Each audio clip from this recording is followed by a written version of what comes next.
Hello everybody, Jackie Ritz here, and I'm just waiting for my other camera to go live as well in my builders group, and it's not working. Give it one more moment, and if I can't get it to work, then I'm just gonna have to direct everybody to this video. I hope that you guys are having an awesome week.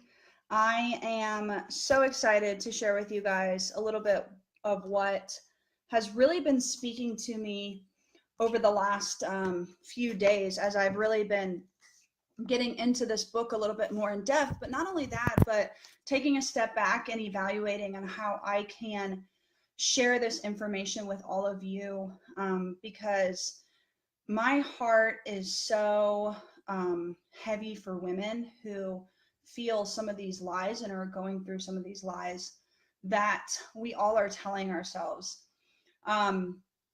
Hey Jerry, hey everybody. And so the reason why we're doing this is because when we get stuck in this business and when we get stuck in life, when we get stuck as a mother, as a father, it's really important that we take a step back and we feel why we're feeling that way, and we evaluate, well, what's going on that's making us feel that way. And so some of the times it's lies that we're telling ourselves. It's things that we think it could be better on or greener on the other side. If only I had other leaders, if only I had more time. And these lies that we don't want to face lead us to making excuses in our life, in our businesses. And ultimately, the worst part of it all is we become very unhappy. I'm a believer. I don't believe that we were put on earth here. And if you're not a believer, whatever your higher power is, there's absolutely no way that we are here on this earth and not, our intention should not be for happiness. That is what God wants for our life, is He wants us to be filled with joy and happiness and all of the things that we as mostly women carry. It's so sad to see some of the things that drag us down as women.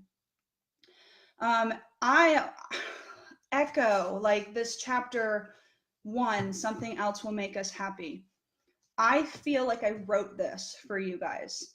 And I'm going to share with you guys my small little part of my testimony. And here's one of the lies in me saying, I don't want to take too much of your time, and I don't want to put too much of the spotlight on me because you guys don't want to see that or hear that, or that's another lie that I'm working through. And that actually I was just about to say, but I have gone through some things that have really created perspective in my life. And when I talk to women, I hear their cry for help. I hear what's going on, and there's something that is so like a very powerful force in me that wants to help make everybody feel better. Even when I am a hot mess of a person, every single day I fail as a mother, as a wife, as a wellness advocate, as a leader, as a daughter. I fail. We all do. And it's okay, because we are not perfect people. We can try our best and we can do our best, but we are going to make mistakes. And the quicker we understand that we have tomorrow, we're going to do it better tomorrow, and we learn from those mistakes, the happier we are going to become. So I started in this business about 5 years ago, and it was when my the Paleo Mama blog, it's at that point it was a very popular, it still is popular, but at that point it's a very popular health and wellness blog. Paleo was very hot, still is, but it was very hot, very popular, and a mom who's paleo was really intriguing to a lot of people. So I had a persona to live up to. And I felt like I could never eat corn chips when I was going out in public. Somebody might see me. I'm a hypocrite. I'm a liar to myself. And so constantly felt guilt over not being the perfect paleo mama.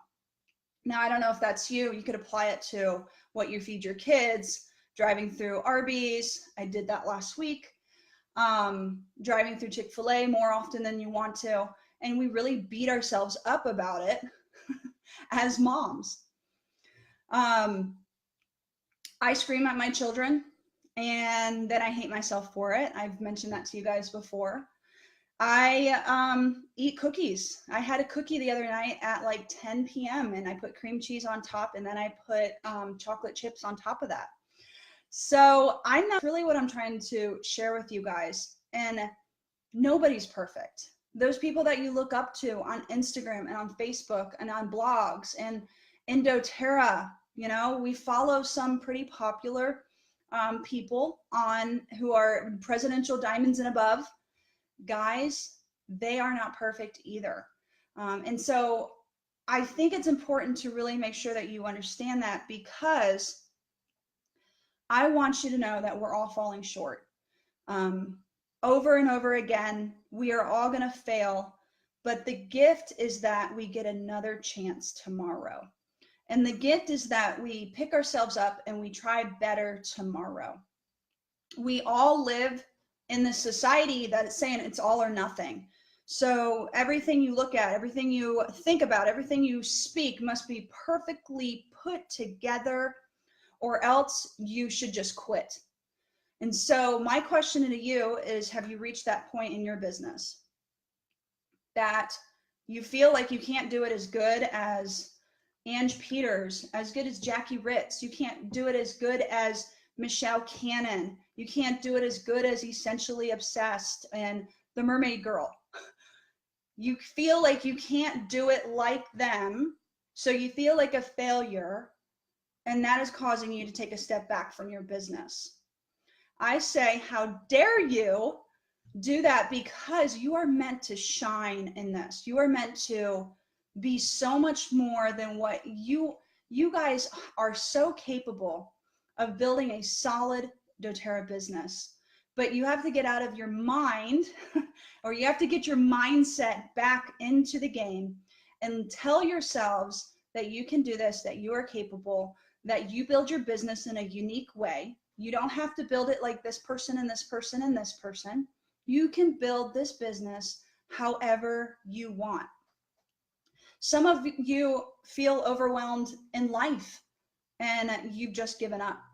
Some of you feel overwhelmed as being a mother and you still do the daily tasks. You feed your children, you bathe them, but there's no joy in raising your kids. Some of you aren't even sure that you're still here and you're just walking in a daze. Life is not supposed to overwhelm you. It's not supposed to feel like you're constantly in survival mode. It's not supposed to be a thing that you just go through the motions day after day after day. You are supposed to live a beautiful, happy, fulfilling life. Yes, even you. It's not meant for the elite in this world. It's not meant for those who accomplish everything that they want to, or those who are popular or famous. It does not meant for the rich and the famous. Okay, it's meant for every single one of you. This is one thing that I read in this book that I was like, wow, you are meant to be the hero of your story. My story didn't start, I don't think. I mean, I know it started when I was born, but I don't feel like my story really started until about 5 years ago. Has it been 5 years? Yeah, 5 years. No way. How old's my son? 7 years. Sorry. Totally lost track. My story didn't start until about 7 years ago when I was, I had something pretty traumatic happen in my life. And a lot of you guys have heard this before, but just to shorten it up really short and sweet for you. First of all, I want to show you that happy people do exist, even if they've gone through trauma. So that's the reason why I'm sharing my story right now, is because some of you have gone through a legitimate trauma, sickness. I've seen it. You guys posted it and commented in this group, but you have gone through trauma. And one of my leaders called me up. I'd say she's more of like a friend than a leader to me. She's both. But she called me up and she said, you know what, Jackie, I just feel like it's important to tell you that it's okay to not be okay one day. Like, you have gone through what a lot of people don't go through in a lifetime. And I just want you to know that it's okay to have a bad day. And I just want to tell you guys that, because I thought that was just great. So simple, but so great. It's okay to have a bad day. What's not okay is every single day is a bad day and you choose to stay in that place. All of us have different circumstances that happen to us. Some of us, have really bad ones, going through divorce or, child sickness, even child death. My goodness. And that is grief.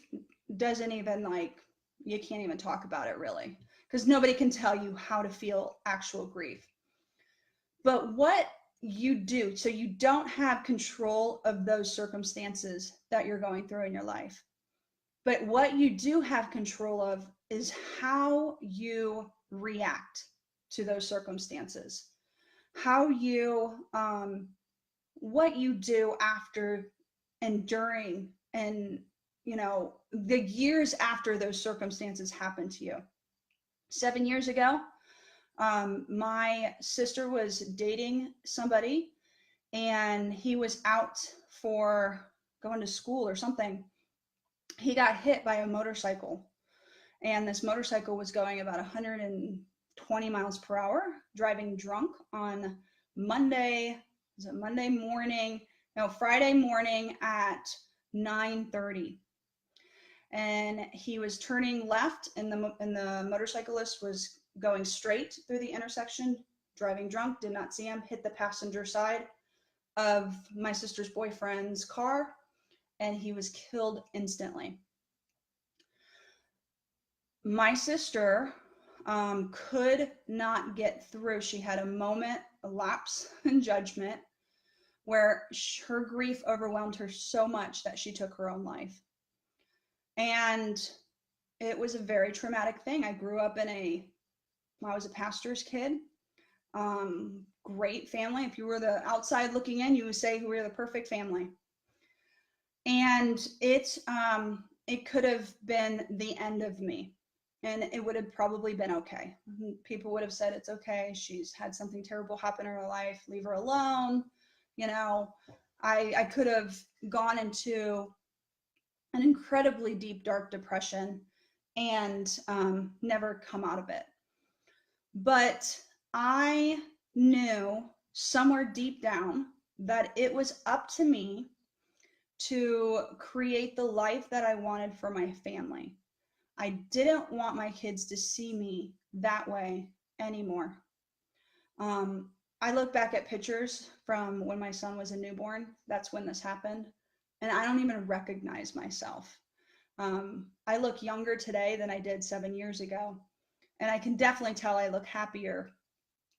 But that's because it wasn't because things were handed to me or it came easy to me, or, whatever excuse you want to insert. It was because I made the decision in my heart and my actions every single day that I wasn't going to let that event dictate who I became as a person for the rest of my life. And did I go through guilt of afterwards because of that? Yes, I did. I shouldn't be laughing. I shouldn't be smiling. I should be, in this dark depression, eating chocolate and eating brownies under my bed. I should be sitting, in the shower crying. And yeah, I had moments where I did that, and I still do. But the difference is that I didn't stay in that space. I was the hero of my own story with the help of God, my higher power. And I pulled myself out of that. And it wasn't a day thing. I can't say I did it on this day and this is what happened. It was a daily thing, an hourly thing, where I had to every single minute make the decision that I was not going to go back into that space of depression. And so this is your life. We've had terrible things happen to us, all of us. We all have. That's really what I'm trying to get down to. But it's up to you to be the hero of your story and to create a life that you love waking up to. I love waking up to my life. I love waking up before even the sun comes up sometimes. I love sleeping in sometimes, but I look forward to every single day that I get to spend with my family, with my friends, with my doTERRA business and team. And I love everything about this life. And there's people like this. If you're surrounding yourself with people who are not in that same headspace, then I say you need to find new friends. You need to find a community who can uplift you and who can help bring you out of that space with you wearing the cape.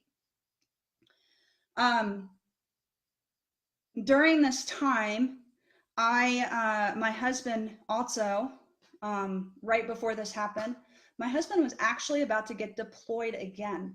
We had already gone through a year-long deployment without him, me and my daughter. I was pregnant, I had a son, and then Dinah happened, and then he was about to get deployed again, which would have been the worst thing that could have happened to me at that point. But thanks to God, he actually got medically retired. And when he got retired, we thought that moving back to Florida, where our family was, would be the right thing to do. Dinah had just died. It was that same year. And so we wanted to move back to Florida. Thought maybe that would be the thing.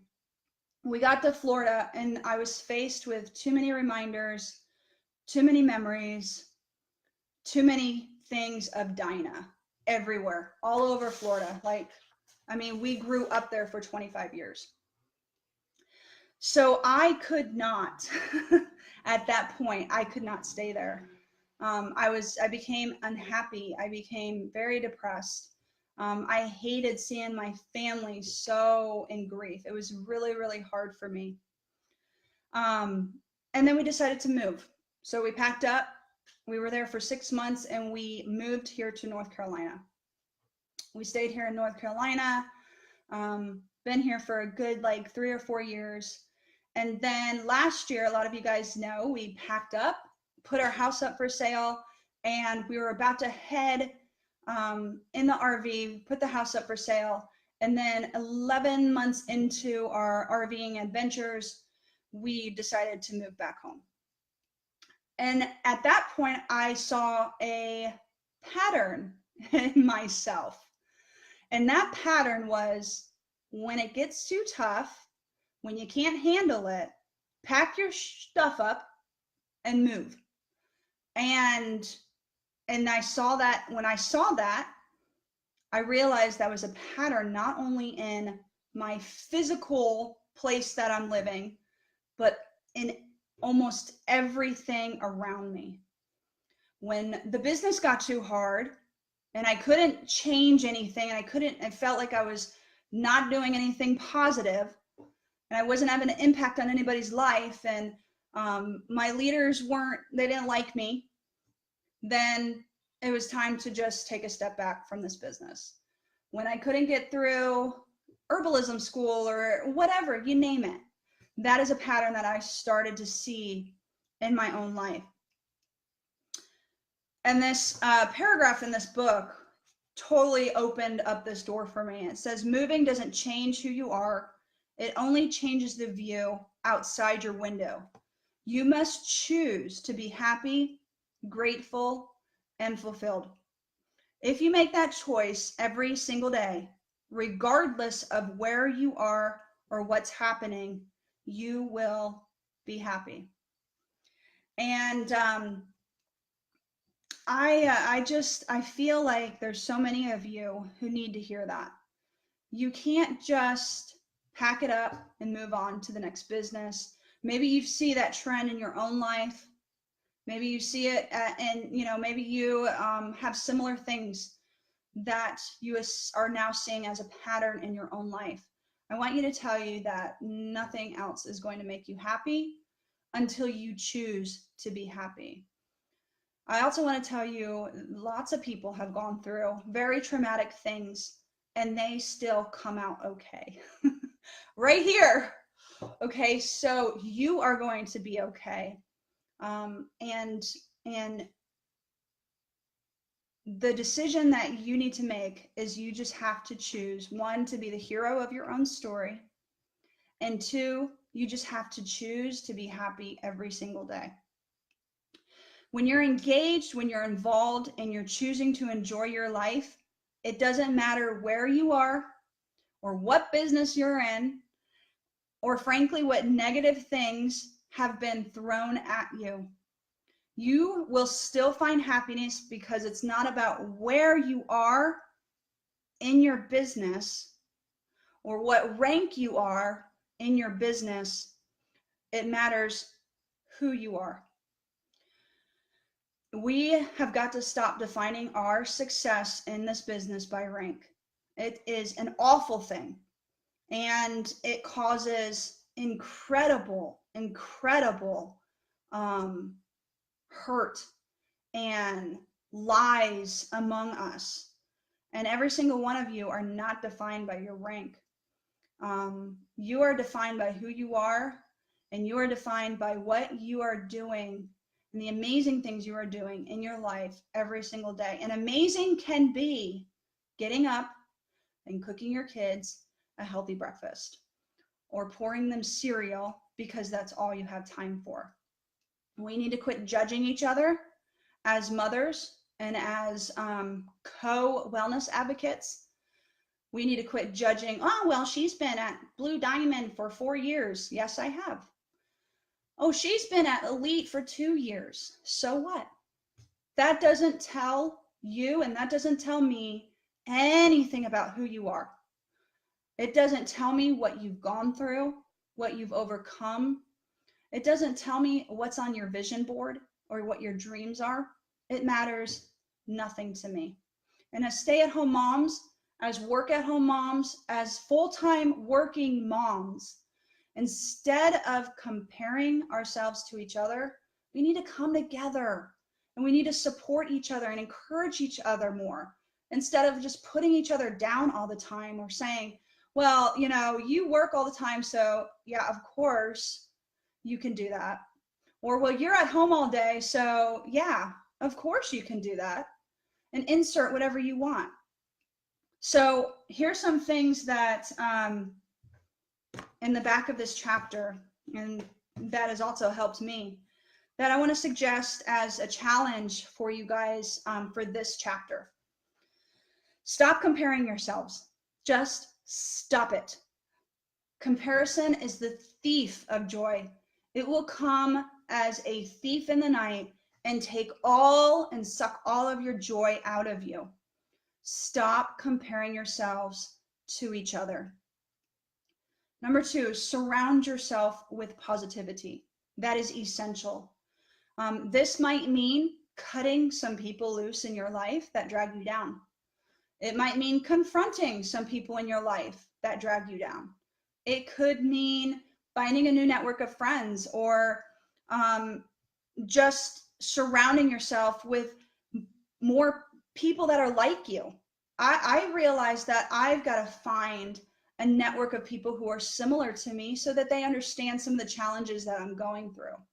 As a stay-at-home mom who works from home, as the breadwinner, as the homeschooling mom, and as a blogging mom. So it helps for me to find and connect with others, people who are going through the same different challenges that I am. And number 3, you have to do you.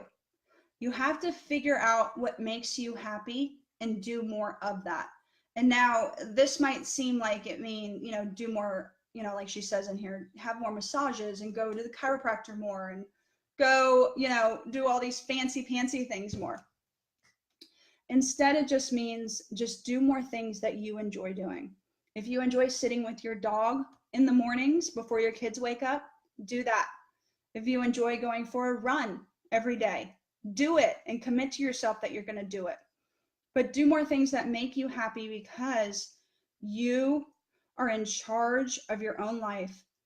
And there's not one thing in it that you're not allowing to be there. So think about that. And I'll post this challenge. I hope that you guys enjoyed this lie number 2. It's chapter number 1 in the book. So I did skip around because I didn't like this for number 1. I liked this for number 2. So you guys get to suffer with the disorganization of my life and of my mind. But it made sense to me. So anyways, thank you guys for joining me. I hope that you have an amazing weekend. I hope that some of this stuff is helping you, and reach out to other people in this group who you have seen comment, and maybe you are similar in a similar space. Support each other, encourage each other, go out of your way to respond to somebody's comment that you normally wouldn't respond to, but you said something in your head, but instead of writing it down, you just said it in your head. That's something that I'm really working on. I will scroll through Facebook and I won't comment on anything, but I'm like, oh, she's so beautiful. And now I say it, because guess who needs to hear that? She does. So say what you mean more. Encourage each other more. Let's create a spirit of encouragement among us in this group, and just hand it out like candy. So thanks guys so much. I hope that you have an amazing weekend, and Monday or Tuesday, I'll be on the next Facebook Live. So get caught up if you haven't, chapter 1 and 2, and we'll move on to chapter 3, which is lie, the good lie that I'm going to struggle with, of I'm not good enough. So that's going to be a hard one for me to choke through, but we'll do it together. Okay. Thanks guys. Love you all. Bye-bye.